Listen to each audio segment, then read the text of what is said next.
In this coming hour, there will probably be 300 fires in America.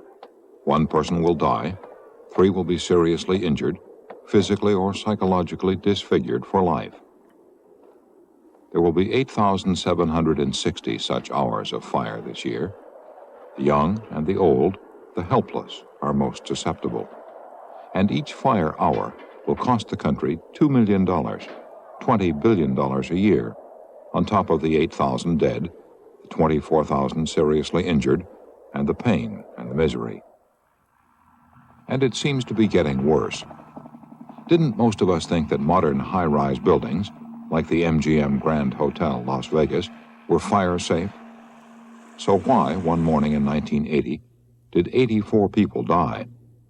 Do we have to expect this?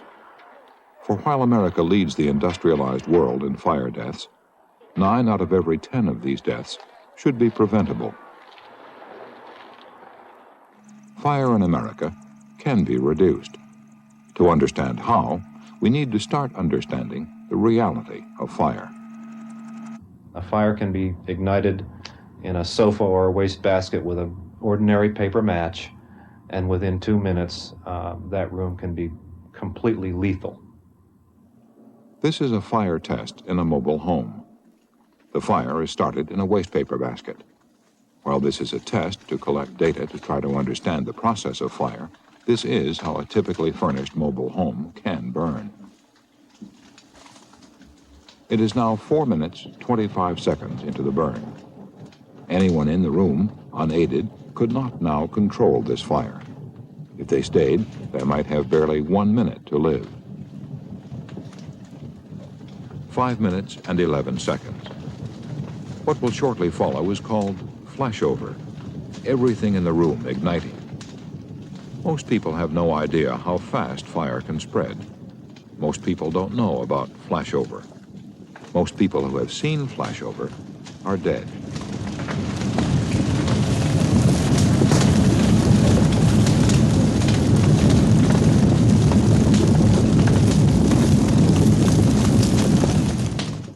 They're trying to understand flashover and the speed of fire here at the National Bureau of Standards, where they're preparing a wood-paneled room for a test burn. They set instruments to record what will happen during the burn, to try to find out what's involved in the speed of fire and flashover. The clock starts with ignition. Ignition! The ignition source is equivalent to a match dropped on a newspaper in the corner of the sofa. As the clock records 25 seconds of burn, the flame is 2 feet high. Hot gases are already collecting at the ceiling. The temperature there is 100 degrees Fahrenheit. Oxygen within the room is being burnt up. Carbon dioxide is being formed. 1 minute, 27 seconds. The superheated soot and gases have raised the ceiling temperature to 800 degrees. The smoke layer is 4.5 feet from the floor. Anyone standing upright with their head in this smoke is likely to die. 2 minutes, 11 seconds. Flame is now widespread. The ceiling temperature is 1,200 degrees. The heat radiated from the superheated smoke layer has raised the temperature of the floor to 400 degrees. Soon all objects in the room will burn. This will be flashover.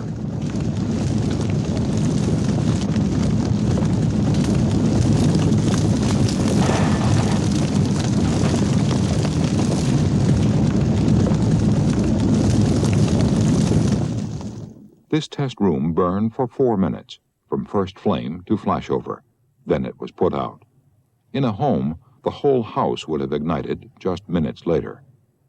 Yet before any flames appeared, smoldering, started by a cigarette dropped in this chair, could have produced deadly fumes and killed the people in the house before the flames consumed them. You get toxic products, nitrous oxide, sulfur dioxide. The victim inhales those gases, inhales the superheated soot. The soot lands on the lining of the lungs and causes direct damage. It carries in the toxins, and they form acids, sulfuric acid, nitric acid. Initially, the lining of the lungs sloughs off. It actually may be coughed up by the patient. This is then replaced by a purulent membrane, pus, and then this leads to obstruction of the airways. It leads to pneumonia, and that's usually what the patient dies from late in the course. Some of the gases, however, cause no damage to the lung and are simply absorbed and killed by asphyxia. The patient basically chokes to death. I was quickly put into an ambulance, taken to the hospital. I do recall vividly in the hospital, sort of in and out consciousness, and thinking I'm lost. But not just being lost, I felt, I was lost in life. Nobody will ever find me. 3/4 of the people who die in fire die of smoke. Of the injured who survive, many are burned. Their life becomes centered on the therapeutic bath where their skin is treated. First, you have to remove the dead skin, and I think the description that the patient used is probably the more apt, and the patients liken it to being skinned alive on a daily basis. You've already lost 1-2 layers of your skin, and so the touching nerves that no morphine, no drug can possibly help the pain. There's no disease that affects man worse than a burn from a physiologic or psychological standpoint. You want to die. There is nothing that makes that kind of pain worthwhile.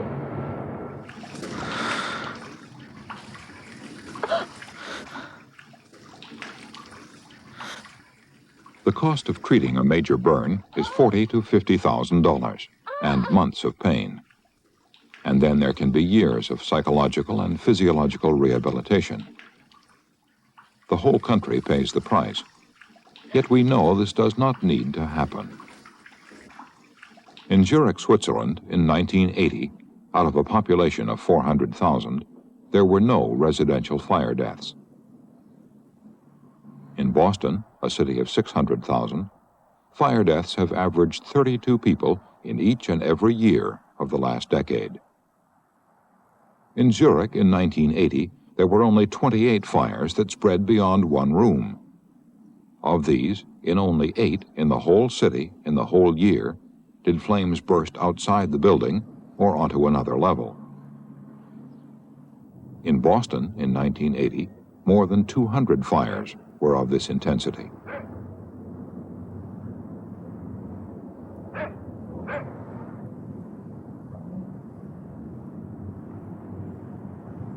In Zurich, the fire chief cannot remember when a whole residential building was destroyed by fire. In Switzerland, fire deaths are 1/10 of the American rate, even though their cities are old and buildings crowded together. Yet based on the Swiss experience, 9 out of every 10 American fire deaths are unnecessary. Almost a decade ago, a national commission examined fire in America. Their report said that fire losses might be cut by 5% a year.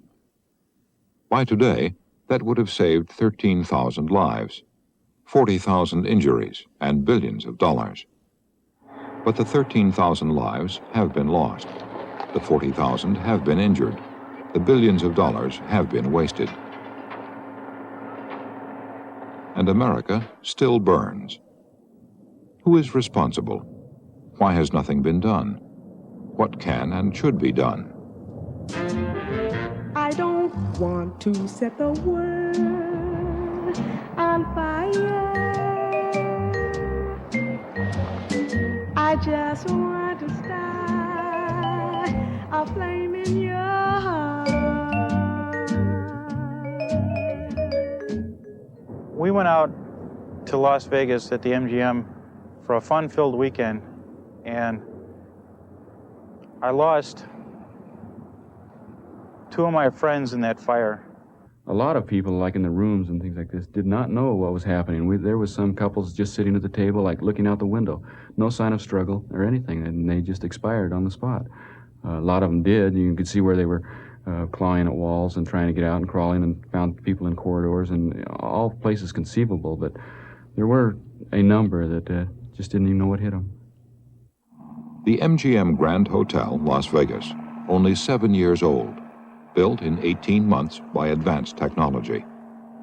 One bright Sunday morning, 84 people died, most of them from smoke inhalation, 20 floors away from the fire.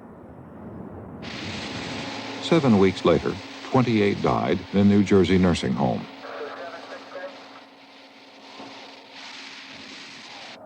Then Las Vegas again, the Hilton Hotel. 8 dead. While these fires are only a small part of fire in America, many of us assume that massive fire disasters were a thing of the past. What must we learn anew? One answer from the National Fire Protection Association is that there is little new to learn. Simply that the association's fire codes were not enforced or were violated in buildings like these. But others question the effectiveness of the present-day fire safety codes. What are the codes? How did they come about?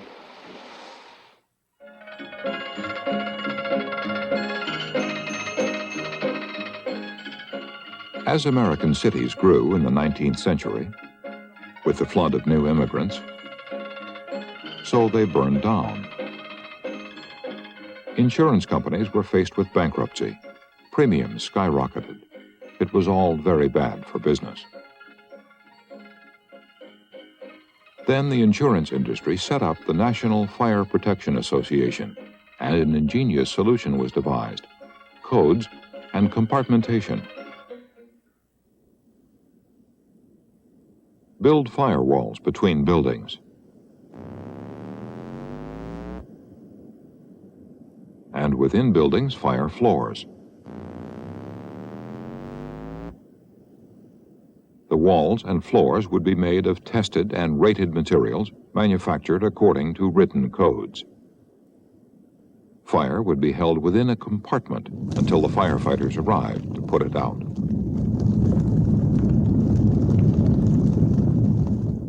There would be fire-safe stairways and exits. There would be firefighting water supplies, standpipes and hydrants, and so on. All this was a great advance in fire protection. And with the 20th century, the codes could ensure fire-resistant, compartmented buildings.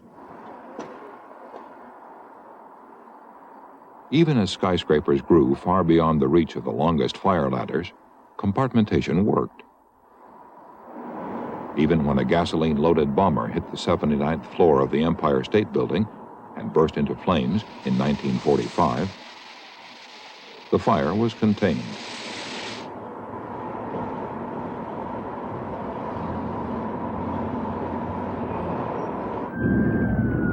But in the mid-60s, something appeared to start going wrong.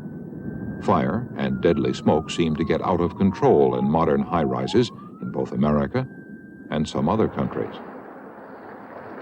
Fire should never have spread between the concrete, fire-resistant floors of this building in Brazil, where 167 people died.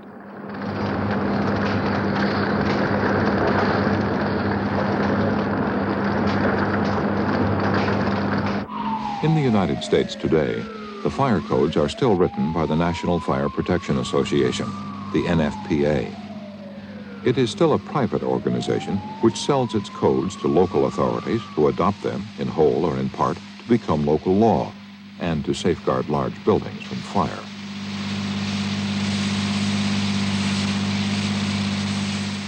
I don't think that a high-rise is particularly dangerous if everybody involved, including the architect, the designer, the contractor, the subcontractor, the building inspector, the fire inspector, and the occupants and the operators of the building do their part.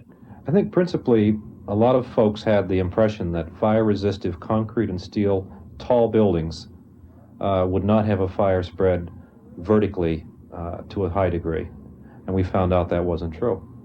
Fire and smoke spread vertically in many high-rise buildings over the years to an enormous degree. And the codes didn't cope with that. Well, the steel and concrete doesn't burn. It's the furnishings and the wall coverings and the plastics and the, carpet and things like this inside that do burn. Over the last decades, buildings have been constructed by new techniques, making the lightweight curtain wall high-rise possible. Buildings have become honeycombed with ducts for air conditioning, heating, and electronics. There are false ceilings and gaps between floors and outer walls, and all these are potential paths for fire and smoke. Then, in the 60s, and at an ever-increasing rate, buildings have been filling up with plastics, plastic furnishings, and plastic finishings. And the argument is that buildings have become more susceptible to fire, and plastics have become a new and dangerous fuel. The character and speed of fire is changing, as happened in the MGM casino. The flame spread or the fireball that moved through the casino, that's another thing that was unbelievable to us that we didn't think could happen. It ranged anywhere from 13 to 19 feet per second moving across that casino that quickly. I would have never believed that that casino and that hotel could have burned with the magnitude and the intensity that it did. It's just unbelievable to me, and I've seen hundreds and hundreds of fires. When we got out of the building, we turned around and you could see flames coming out the other end of the hotel. And it was so much flame and heat that it started a palm tree on fire, radiating heat that it just started a tree on fire on the parkway. I think perhaps the larger and larger scale use of synthetic materials like plastics perhaps have created smoke and fire problems that the codes and standards haven't caught up with yet. The rate of combustibility, the rate of release of toxic gases, of smoke, is of critical importance, particularly in a high-rise fire. And these materials clearly for years have been known to give off the combustion byproducts much more rapidly than traditional building materials. And that is the principal problem associated with them. This is how plastic burns. Here, safeguarded from the toxic fumes, they are measuring how much heat and smoke a plastic chair produces, how much carbon dioxide and deadly carbon monoxide. Even though there is so much plastic furniture in use, little is known about precisely how it burns, and fire codes ignore the heat and smoke which burning furniture can add to a fire.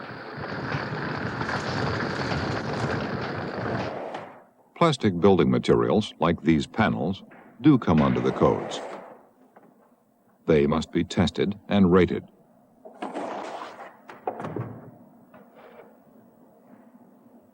This is a Steiner tunnel, invented in the 40s to rate the fire potential of wood panels.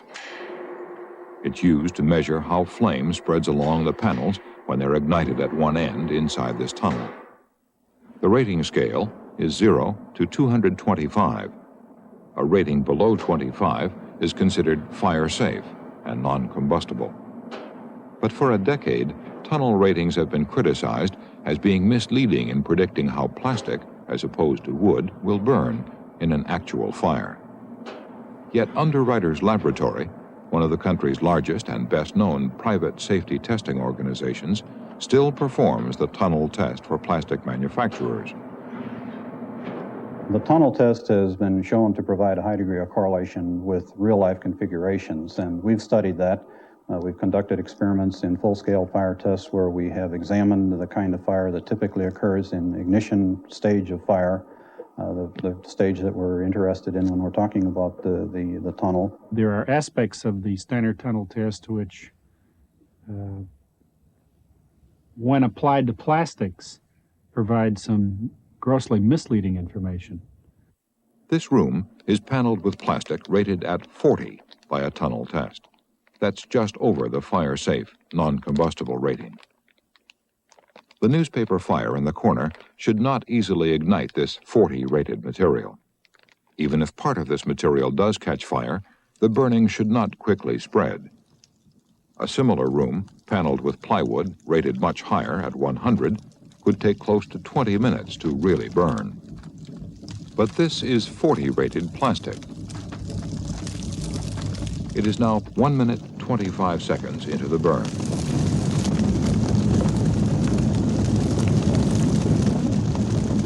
This particular brand of panel is no longer made, but other similar formulations are made and sold, though a tunnel test disclaimer is printed.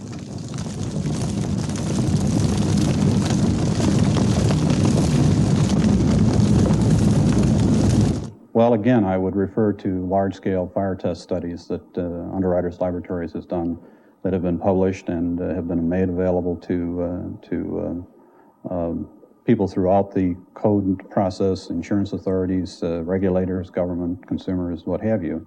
Underwriters Laboratories, of course, derives a significant amount of revenue from the performance of the Underwriters Laboratory tunnel test procedure. That certainly, I'm sure, is in part a motivation to justify the credibility of that test. But it is also said that tunnel test results are not even reproducible. They're not definitive. The same plastic can get a reasonably safe 35 rating in one test and a highly flammable rating in the 100s in another. Well, a tunnel test is definitive, so let's not start with the supposition that the tunnel test is not definitive, because it does provide a rank order of performance, and we see this reflected in large-scale testing all of the time. The same formulation would be tested on one day, having a flame spread rating which appears to be desirable within the 25 to 35 range, only later to be tested and to be in the several hundreds, and indeed in a few instances in the thousands. Burning plastics, it appears, create a new fire hazard, which, it seems, the codes do not fully consider. And one particular aspect is the extraordinary amount of smoke they create. Some fire engineers say that even if there had been no fire code violations at the MGM, toxic gases and smoke might still have spread into the stairways and into the towers, where most of the people died. The codes today simply do not address the collective problems associated with flammability of interior surfaces, the problems associated with fuel load, and the problems associated with other new generation combustion materials. I think there's little question but that plastics played a very significant role in the MGM fire. It ought to be clear that our codes are woefully inadequate. Some fire experts feel that the answer to these new fire hazards is more technology. The MGM casino fire, they claim, could have been stopped by automatic sprinklers. In sprinklered areas adjacent to the casino, the fire was stopped. Yet it is rare to find the codes unequivocally demanding sprinklers in large public buildings. Why? Because compartmentation codes are put before sprinklers, says Richard Patton, fire engineer. The National Fire Protection Association has always, in essence, promoted sprinklers. However, the codes actually made it extremely difficult to put sprinklers into most buildings.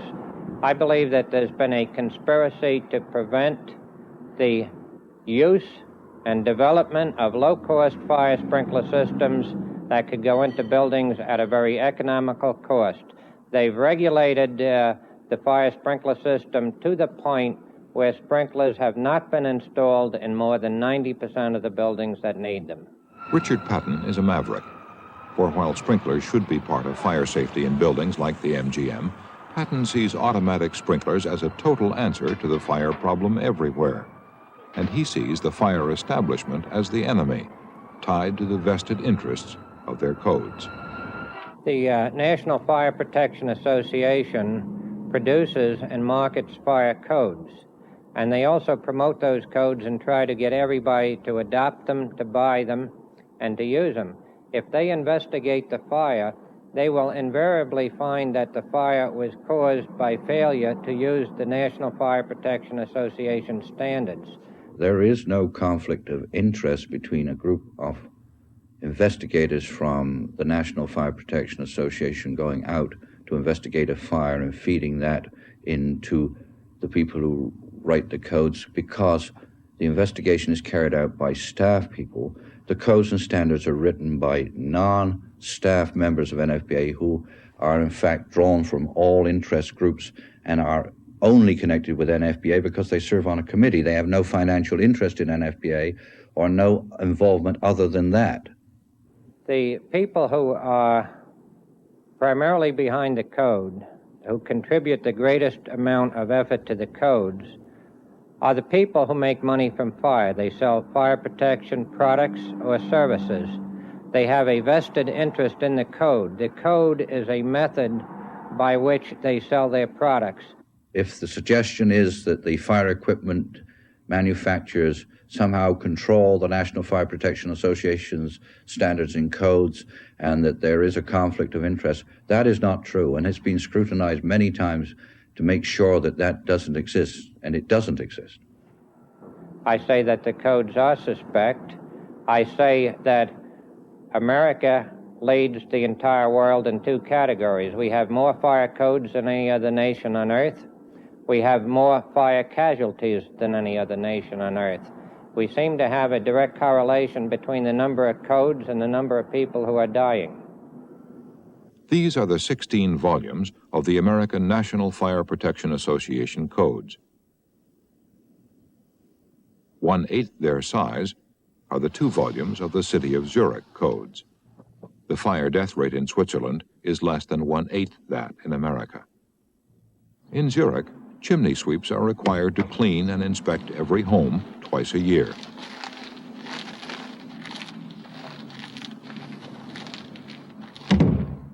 Sweeps are licensed, and they deal with all heating apparatus, both space and water heating, in both apartment buildings and smaller family homes. And they sweep all the chimneys everywhere. The sweeps, together with the fire police, make sure that all residential buildings, however old, meet the details of the 2 slim volumes of the Zurich codes. Fire safety is perhaps more straightforward in Zurich because both the codes and fire insurance are written by a government agency. And insurance will only be granted after a satisfactory fire inspection. But back in America, what is the answer? Many say that Americans would not tolerate the rules, regulations, and residential inspections of the Swiss. Americans, it seems, would rather burn. Phoenix Fire Department. Okay, ma'am, what is the address? First Avenue in Fillmore, in the northeast corner, for engine 1. And what's the problem?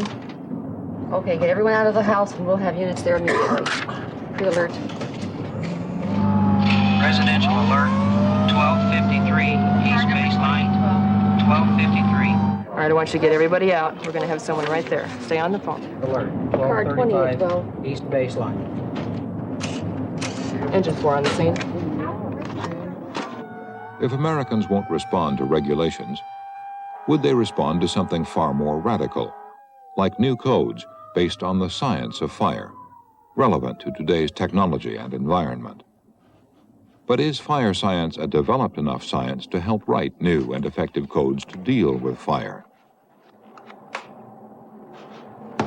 The firemen, the fire protection engineers have been struggling for years attempting to devise appropriate methods for handling this very complex phenomena. The basic science has not been really adequate to answer the practical questions which they must deal with. And so as a consequence, they have ignored the science. I don't think that the knowledge of fire and its behavior is rudimentary.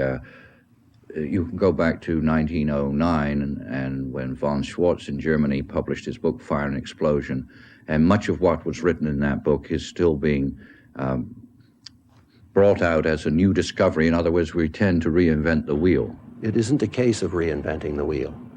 It is a case of understanding the fine details of what happens in the real phenomena so that you can devise attacks where it will be effective.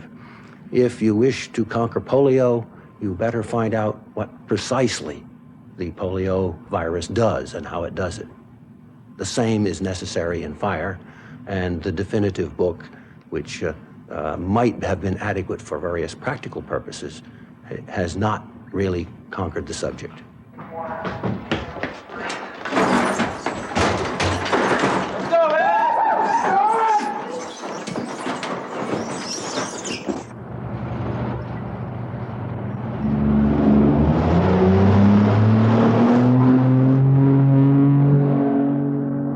Understanding the physical and chemical dynamics of a fire is in its infancy. The problems are very complex, and only the latest computers can handle the many variables in the fire science equations. Yet fire codes, the present way of dealing with fire, have been based at best, some critics say, on intuition, guesswork, extrapolation, and empirical experience of what seemed to go wrong or right at a previous fire. What is needed, they claim, are new fire codes written by independent scientists, starting at the fundamentals. Here at the National Bureau of Standards, they are starting at those fundamentals. They are studying a burning flame. Yeah. Can you go up a little bit, because you're going to get a lot of scattering just from the screen itself on this side. I don't know about your side, I can't tell. They're finding out how hot its various parts might be. What did you just do? Oh. I just moved the lamp. The noise level looks good. They're looking at its chemical reactions. All right. Kermit, you still got to raise it up a little bit. We're getting some scatter from the screen. No, you're going the wrong way. They're investigating what particles it creates to isolate factors relating soot size to heat radiation. Fundamental fire physics and chemistry. At Harvard University, they are also investigating flame, the conditions of fuel and oxygen supply which cause unburnt gases to suddenly flame over, a process akin to flashover. This is basic research into one of the many elements of a fire system. A whole fire system, such as a room burn, is expensive to investigate. So at the National Bureau of Standards, they experiment with quarter-scale room burns. A room fire is a vastly complicated, changing system. There are scores of things all affecting each other. 375. Scientifically, you have to consider the whole room, the size and shape, what it's made of, what's in it. You have to deal with flames, their temperature, growth, and turbulence. 950. That's 6 1/4. The products of combustion, what they are and how they behave, radiation, reflection, convection, ventilation, room geometry. 7 1/4. And you have to know about the smoke, fire, and heat potential of all the materials present, because every material burns differently, and each contributes to the system, such as this plastic foam. Back at Harvard University, they are measuring how fast plastic foam will burn under a multitude of different conditions. They want to know how much heat it generates, how much and what kind of smoke and toxic gases it releases, how these might be affected by changes in temperature and even humidity. Such information should already be in a handbook, able to be looked up. But as yet, little of this basic data is known. It is still being gathered. That's what this experiment is about.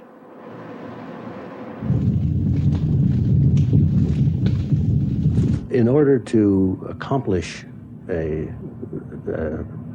detailed understanding of fire and its growth in a building, one has to understand the physics, the chemistry, the dynamics of the details of the situation well enough so that one can calculate what is going to happen and then put all of that together into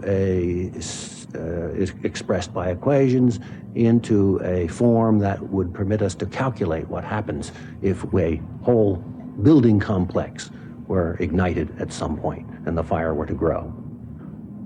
I visualize the research of various direct fire questions such as this as providing more precise information to make a calculation of a fire more accurate.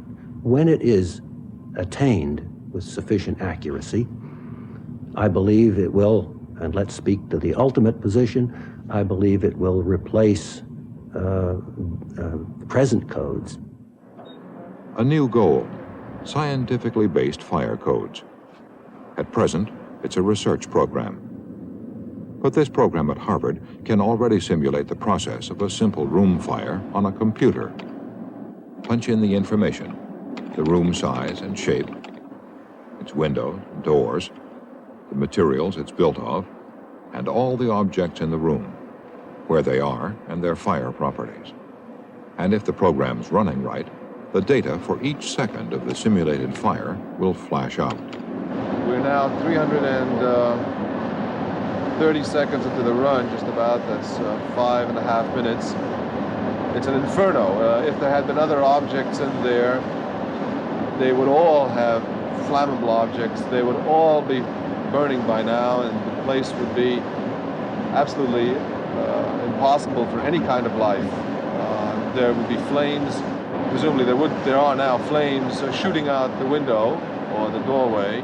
And in order to extinguish this blaze, we need a few gallons of water, which I have not yet supplied in my program, but in another month or so we'll have water from sprinklers. At 340 seconds, the layer temperature is about 1,300 degrees. The layer itself is 1.6 meters thick, which means it extends down within, perhaps 2.5 feet of the ground. Even if you were to be flat on the ground where there is oxygen, the temperature is so high, the radiant flux would burn you to a crisp within, I don't know, I guess a minute or so. You'd probably be unconscious within half a minute. In any event, were you to stumble in there, stumble right back out. The program at present can compute a single room in a very expeditious fashion. A fire which will burn out a single room, and we know this from the experiments that have been performed on these rooms, burns out the room in less than 10 minutes, will take a matter of 30 seconds to a minute to calculate. This is a very favorable ratio. If one had a program capable of handling a very large building, it might be prohibitive to calculate it. On the other hand, we have seen the growth of computers over the years, and it won't be very many years before it will be entirely economic, I believe. But as useful as fire science might prove to be, America is still burning. And 75% of all fires, deaths, and injuries occur in family homes and apartments. Most people die in ones and twos at home, 6,000 each year. And it's getting worse. Increasingly, home furniture and finishes are plastic. Fires are becoming more intense. They spread more quickly. The smoke is worse. And flashover comes sooner. Knowing the dangers and knowing what to do saves lives. But too few people ever have the chance to learn as they can in the Phoenix school system. Stop, drop, and roll. Okay, and what else? Cover your face. Okay, so let's practice it once. Your clothes are on fire. Show me what you're going to do. You. What's your name? Eddie? Okay, come on, Eddie. Show me what you're going to do. Now roll. That's it. Okay, hey. You're good. Simple exercise. We want you to crawl low and smoke. All right? And that's it. And what we're going to have you do is crawl to an exit. All right? You're in a building, you're in a hallway, in a hotel. Now we get to the door. What we want you to do, okay, before you get out the door, is to feel whether you can or not. We want you to check. And the way we want you to do that put your back of your hand against the door. If it's cool, go ahead and get out, use the door. All right? Feel the door. I'm telling you that it's cool. You can get out, okay? Go ahead. Okay, now the smoke's real high. Let's get this thing working, guys. Okay, there's our smoke. It's way high. Okay, we want her to go through the door. Okay, here's our smoke detector. The smoke's getting low. Get the smoke low.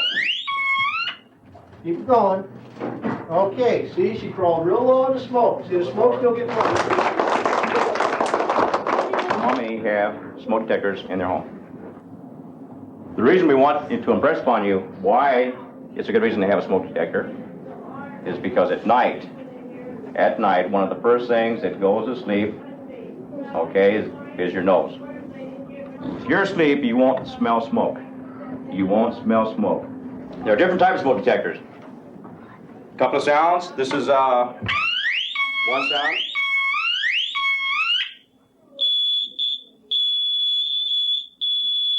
This was found in a child's bedroom, okay?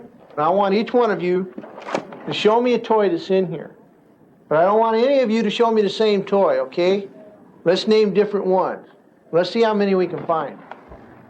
How about you? What do you got? A cow. Okay, there's a cow. How about you? A little bolt toy, plastic bowling thing. Okay, so we got logs, we got some army men, we have some horses.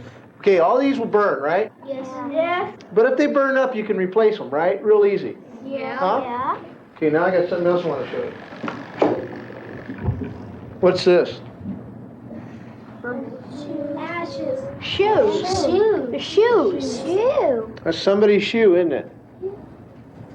Okay, if that little boy was wearing that shoe, then he got hurt, didn't he? If the kid was wearing To know this what shoe, to do when fire strikes is one thing, but to know the causes of fire and to eliminate those causes is another. New pair of shoes, right? Yes. Okay, but can we replace you? No. The most serious causes of residential fires are cigarettes setting fire to furniture and bedding, arson for profit, badly set up space heaters and wood-burning stoves, and cooking mishaps. Cigarettes and arson for profit are the most tractable of these causes, so let's look at them more closely. More than 1 out of every 3 fire deaths and injuries are caused by fires started by cigarettes dropped onto upholstered furniture or bedding. At the California Bureau of Home Furnishings, they are testing different fabrics and different cigarettes. They are finding that certain cigarettes have a lower propensity to start these fires. This finding is a key issue for the campaign for a fire-safe cigarette. There are over 2,000. The estimate is approximately 2,300 deaths every year from cigarettes being dropped, over 5,800 burn injuries every year. The financial cost, which I think is very conservatively estimated, is about $210 million burned up because of a dropped cigarette. There are hundreds and hundreds of children laying on the burn hospital today that don't know what a cigarette is, but they're there as a result of a carelessly discarded cigarette. And I just think that the tobacco industry has the duty to come forward with a safer cigarette. Well, I think it's a laudable goal, because even one death or injury that may have been caused in some way by careless smoking is, I think, one too many. There was an amendment to a bill in 1974, amendment to the Consumer Product Safety Act, that excluded cigarettes from being looked at as a fire hazard. And that bill, that amendment to a bill, was pushed through by the tobacco people. Congress has told the major fire test lab in this country, the National Bureau of Standards Center for Fire Research, Congress has told that fire research lab, do not look at cigarettes. They're not a fire hazard. Well, clearly, carelessness is the main reason. No one, I'm certain, intentionally sets out to incinerate oneself. Cigarette drops into a sofa. The cigarette then continues to burn for many minutes, and usually in 2, 3, 4 or more minutes, smolder starts in the cushion. That smolder spreads and builds up and gets deeper and spreads out in that sofa cushion. Pretty soon that cushion is an ember, a red-hot ember, When it burns up and hits the surface of the cushion, oxygen feeds it and it goes to flame. That happens 2-3 hours later. That's very typical. Usually, the victim is dead long before the flames come from smoke poisoning or carbon monoxide death.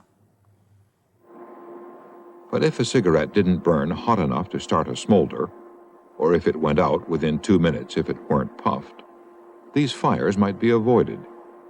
This would be a fire-safe cigarette. The tobacco industry is indicated that they're really not the culprit because it's the flimsy materials on mattresses and furnitures, and their answer to all the fires that are caused by carelessly disposed cigarettes is to fireproof those fabrics, have stronger fire codes, have sprinkler systems to make sure that these cigarettes don't cause all the casualties that they currently cause. I think that's ridiculous. I mean, they're looking after the fact. We're trying to approach the problem at the basis where it is, at that cigarette. The Cigarette Safety Act would decide if the fire-safe cigarette were possible and, if it were, would require tobacco companies to make their products to fire-safe standards. We don't support this legislation. We believe that the greatest expertise for solving whatever problems there are is within the tobacco industry. In California, while they've only looked at some brands of cigarettes, they have already found several, they say Sherman's, Moore's, and Carlton's, for example, which have a lower propensity to cause ignition in their experiments. A cigarette burns because of many things. The way it's packed, whether it's tight, whether it's loose, whether it has a filter, whether it's thick or thin, whether any citrates are added to it. There are things added to cigarettes that make it burn a certain way and smell a certain way and taste a certain way. There has been some very preliminary research on this question, as I understand it. Very preliminary, terribly inconclusive, but nothing published in the scientific literature, so other scientists could look at it and comment on it and criticize and so forth. But since it is essentially product research, product development research, any company which is doing research in that area is going to regard it as proprietary knowledge and is not going to release it. I'm not convinced by anything I've seen that release of any product development information would be in the public interest. I have a great deal of difficulty seeing how it would be. My initial thought about why the tobacco companies don't do this on their own is that they enjoy having the cigarettes burn up. And they enjoy the cigarettes when they're left unattended burning up. It's, I think, the ideal in planned obsolescence. I think it's probably the classic symbol of 20th century America, is you put out a product that'll consume itself whether you're using it or not. Arson for profit accounts for as much as 1/4 of all fire losses. It is said to be the fastest growing crime in America, up 400% in 10 years. And it's the easiest crime to get away with. The arrest rate is only 9%. The conviction rate is less than 2%. There's a great deal of human misery in arson. Up front, last year, 665 people died in fires that were set by other people. In our own neighborhood, when we had 22 buildings burned down, we lost 400 families. In terms of their homes, 400 families lost their homes. I don't know how many people have lost their own home in an accident or in a crisis, but it's a terribly, terribly painful experience. People suffer from the psychological effects of seeing their neighborhood burn down. Sometimes entire neighborhoods become areas of devastation. I came out to the hallway and I saw smoke coming out.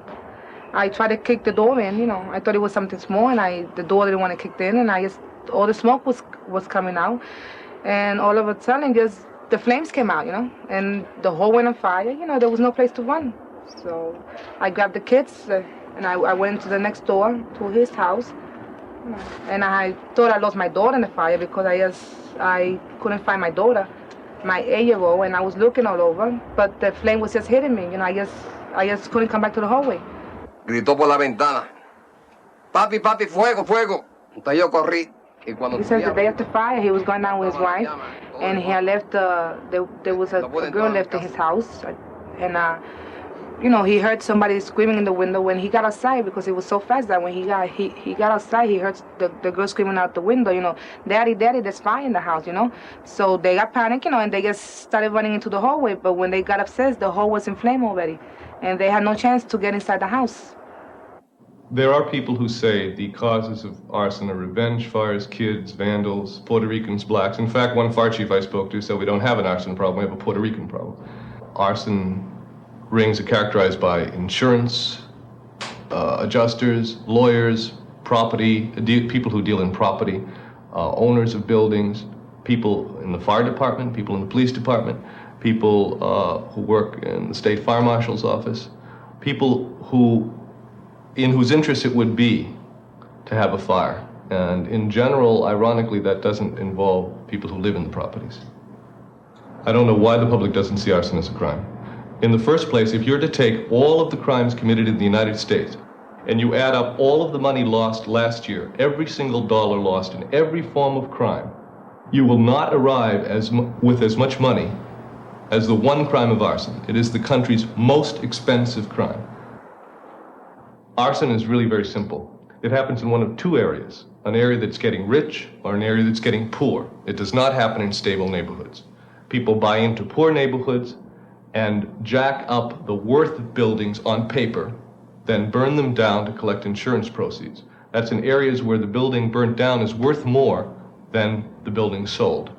In areas that are getting richer, there are arson fires to get rid of people or to provide resources for instant rehab so that you can get rich on a new class of people that can be encouraged to move into the old buildings. For her, it was a very bad experience because she had left her kids in here with her husband, and she went out. And when she came back, all she thought was that her kids would, burn. So, she lost everything. We let a computer help us analyze buildings. The way we do that is very easy. We collect a lot of information about a building. How many fires did it used to have? How much money does it owe in taxes? Where is it located? How many stories is it? What is it made out of? Who is the owner? How many other property do they own? Etc. We store 83 pieces of information, which we then combine together into a function which has the ability to discriminate between a set of buildings that we have programmed into the machine that have burned down and a set of buildings that we have programmed into the machine that have not burnt down, that are otherwise paired match-wise with each other. The very first thing we do when we target a building that's likely to burn is to write a letter on the stationery of the Attorney General indicating to the owner that we're concerned about their property. We're concerned about their building. We would like to have the amount of insurance that that owner has on the building and who would be the beneficiaries were it to burn down. We find that that letter and that communication itself has been successful in indicating to people that that option is not one that will be without risk. Fire is, most often, a preventable tragedy. The suffering and cost, the sorrow and the pity are pathetic monuments to what has not been done. For experts say, and the figures show, that total fire losses could be reduced by close to 50% within 1 year. That is, if fires were not started by cigarettes, if fires were not started by arsonists for profit, and if all homes had smoke alarms. Then within this decade, fire losses could be reduced by 75%, if scientific understanding could lead to new rational fire codes, if fire safety education were nationwide, if cheap, efficient domestic sprinkler systems were to be realistically developed. Will this happen within a year, within a decade? And if not, why not? When will America accept that to have to fight fire is to have failed?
The material on this video cassette is protected by copyright.